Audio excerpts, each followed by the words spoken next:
Good morning, guys. This is Midlife Wanderings again. We are getting closer, a month and a half before retirement.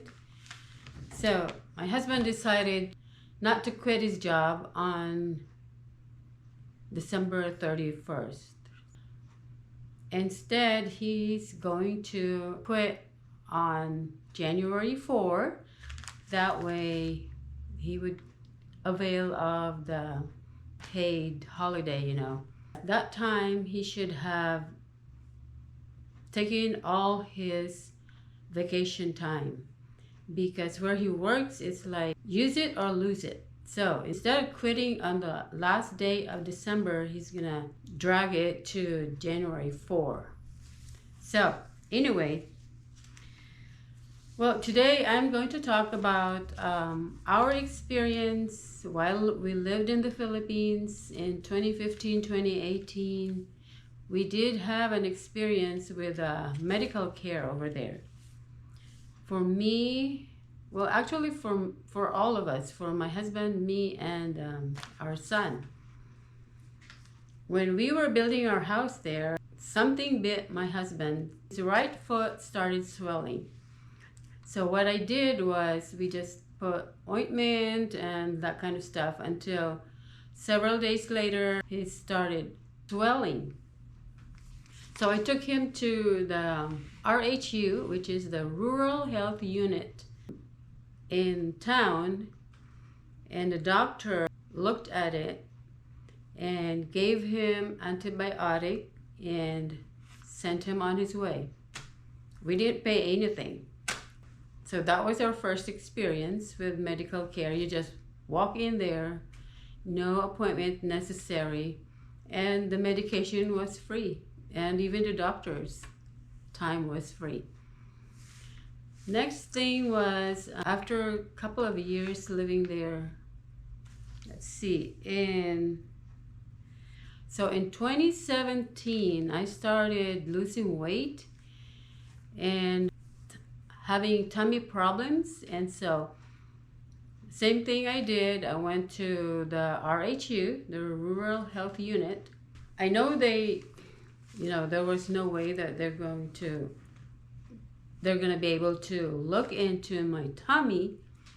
And so that day there was a doctor who worked at a hospital in New Jersey, and he decided to go back to the Philippines because he did not like living here in America. So he went back to the Philippines and practiced his profession in our province. And so when I asked him about a referral to an endocrinologist, he knew what I was talking about. So he gave me a referral. Again, that consultation was free. He gave me a prescription. Well, they did not have that prescription available at that time, so he wrote a prescription for me to take to the pharmacy. I think if they had it in stock, they would just give it to me. I do not like to take medications, but at that time, I was so desperate, I decided to get it filled at the pharmacy. So the next week, we went to Maasin, which is 4 hours away from us, and we went to Living Hope Hospital. It was a brand new hospital at that time, and it was owned by a Baptist association. I was impressed. The hospital was really clean, and they have modern facilities, So anyway, we did not have an appointment. We just went there and walked in and got in line. There were several people sitting along the lobby, and so we just got in line and waited for our turn. Me wanting to see an endocrinologist didn't have to wait that long. I was seen in a short time and talked to the doctor. So the doctor examined me. So we talked about having an endoscopy, and I was like, yeah, I want to do that. I want to know what's going on inside me, and when can we do that? And he was like, well, when do you want to do it? If you want to do it today, we can do it today. And I was so like, what? This doesn't happen in America. You go to your primary care, and then your primary care will set up an appointment for you for your endocrinologist. And then the endocrinologist will set up an appointment for an endoscopy and blah, blah, blah, blah. It takes months before you can get it done. Over there, I found out, like, hey, we can do it today if you want to. And I was like, sure, why not? It took us 4 hours to drive there. Might as well do it, in one day. So it was done in the same room where we were talking. So the nurse and him just prepared the equipment. But one thing though that I did not like was they do not put you under. So you are awake the whole time. So he explained to me that I'm gonna put this thing in your mouth, and then I will insert the scope through this circle thing that I'll put in your mouth, and then I will manually maneuver it. And I was like, well, I'm here now, so might as well do it, right? So I was brave enough to do it, and there was a screen in front of me where I can actually see my inside. I was thinking, well, this is so exciting. My husband and my son were there in the same room, and they were able to watch it too. And so that's how it went. Then he took the scoop out, let me rest for a while he was doing some of his notes and writings, and then showed me, he actually showed me while the scope was inside. He showed me the part where there was ulcers in my stomach, and he went as far as to the duodenum. I don't know how you pronounce it, but there was also ulcer there, and so he explained to me that that's the reason why I feel so icky, and I had tummy ache, and I did not want to eat, and so all that kind of stuff. So anyway, he prescribed omeprazole, sent us on our way after we set up another appointment to see him again in a couple of months after I took the medication. That's how easy it was. I mean, I didn't have to wait, weeks or months to get from one step to another.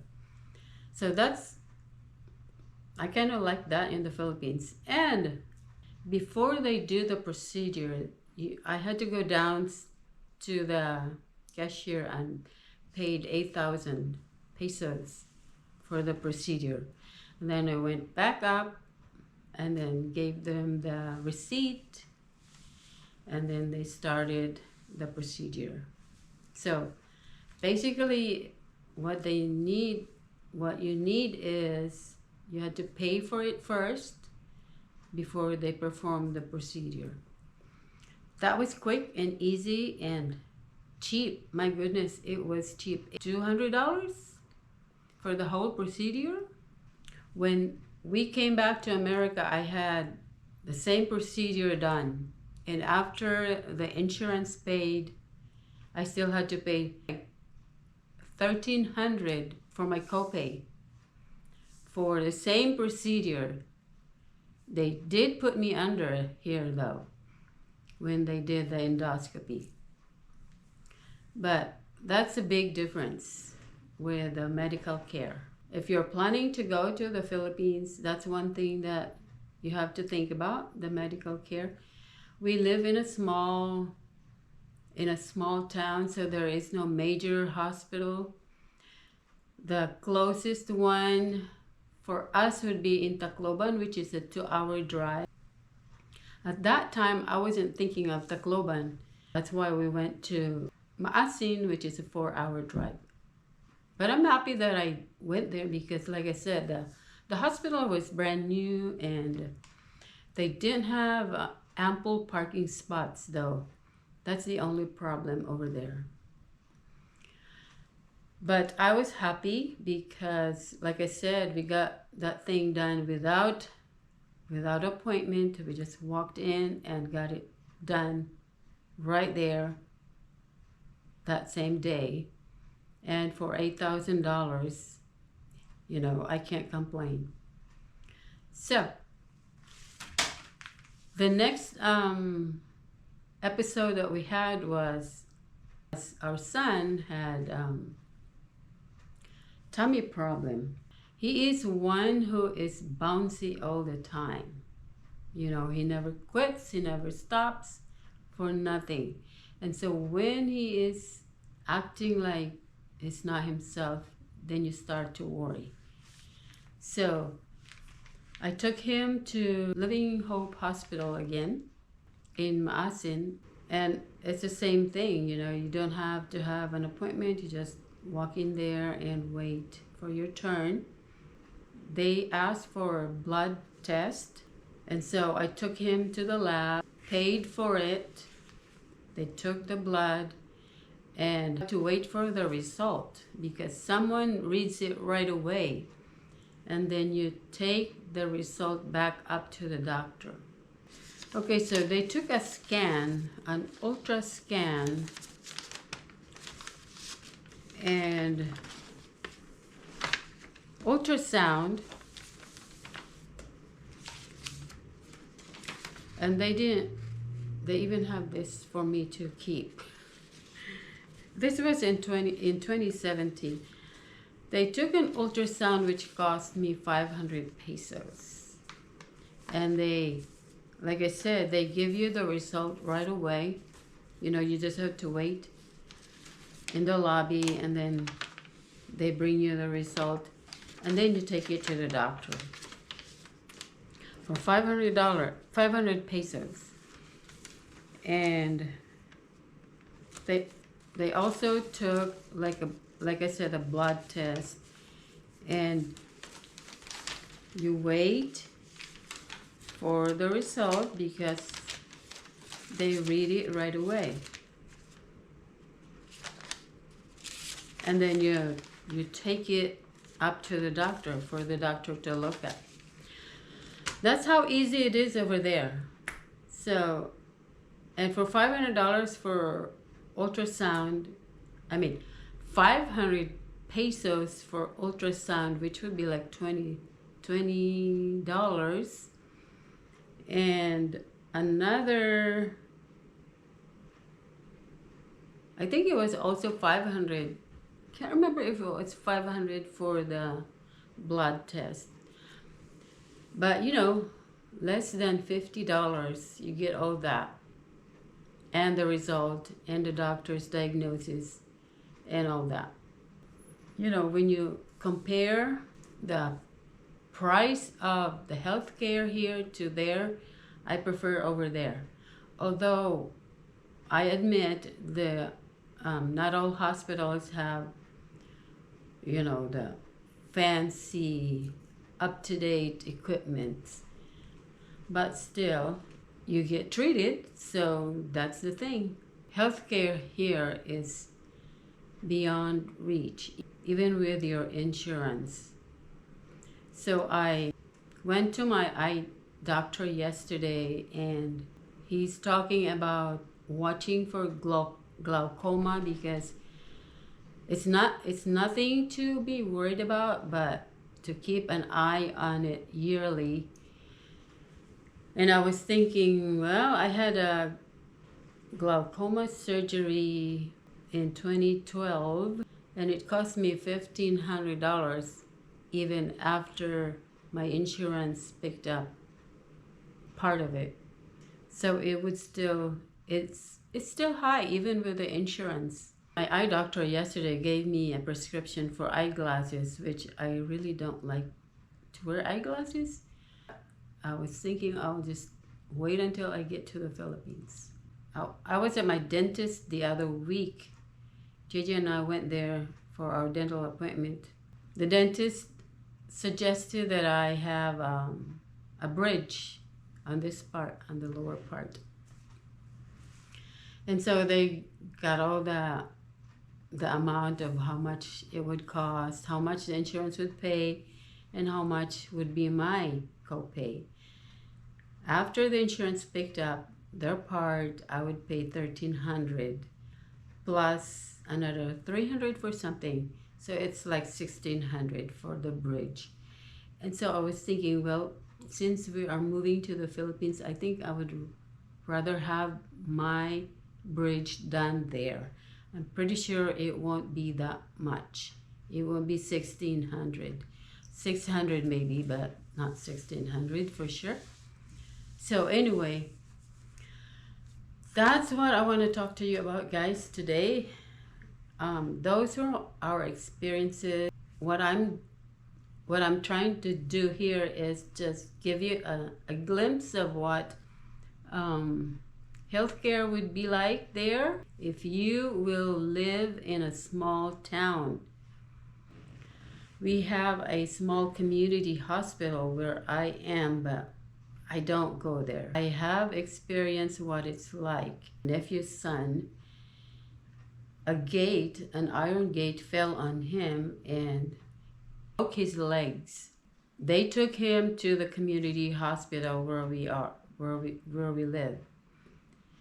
And then after several hours, they decided that he needs to be taken to the hospital in Tacloban.